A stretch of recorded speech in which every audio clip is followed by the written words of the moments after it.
fået en rengørings-PR-pakke. Ja.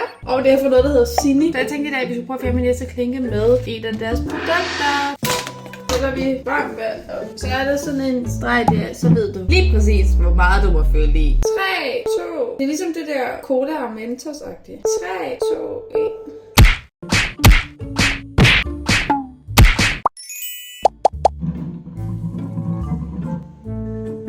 Man kan se den. Kan I se den? Den er her. Nå, den skal lige stå.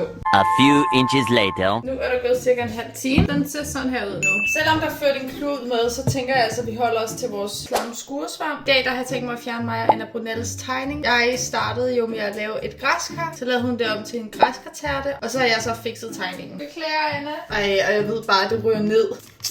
Nej. Okay, jeg tror, jeg sprøjter på her. I stedet for. Eller... jeg kan ikke lige helt finde ud af det her. Jeg prøver lige at se, om jeg kan holde sådan her, uden det drypper ned. Nej. Okay, wow. Det er svært at stå her, fordi at der ikke er så meget plads. Men hold da op, jeg bruger ikke særlig mange kræfter på selve skrubbedelen. Lige nu er det, fordi jeg bare lige får et skilt i armen. Okay, I'm impressed. Det her det er sygt satisfying.